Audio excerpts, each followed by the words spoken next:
हिकिड़े ॻोठ में मोहन ऐं अर्जुन नाले ॿ दोस्त रहंदा हुया। अर्जुन वॾो महिनती ऐं समझदार माण्हू हुयो। मोहन थोरो आरसी ऐं शरारती बि हुयो, जॾहिं त ॿिन्हिनि जी दोस्ती तमामु गहरी हूंदी हुई। पर ॿिन्हिनि जे कमु करण जो तरीक़ो ई अलॻि हुयो।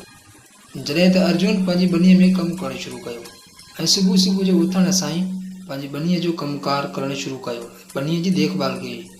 ॿिए तरफ़ मोहन सॼी राति सुतो पियो हूंदो ऐं कमुकार खां पियो लवाईंदो। जॾहिं बि अर्जुन मोहन खे कम जे लाइ चवंदो हुयो, मोहन चवंदो हुयो त अञा टाइम पियो आहे मुंहिंजे कमु करण में। मोहन ॾिसंदो रहियो ऐं अर्जुन जो फसल पची तयारु थियो। जॾहिं कटाई जो वक़्तु आयो त अर्जुन पंहिंजी महिनत जो फल ॾिठो ऐं पंहिंजी ज़मीन जो सॼो अन्न कठे कयो। मोहन सभु कुझु ॾिसंदे हुन सोचियो त मूंखे बि कमु करणु हाणे घुरिजे। पर एतिरो सोचींदे ज़मीन ते पहुचंदे ॾिठई त मुंहिंजो फसल तमामु ख़राबु थी चुको आहे। ऐं अर्जुन मोहन वटि आयो, चयईं त मोहन, महिनत जो फल हमेशह मिठो हूंदो आहे।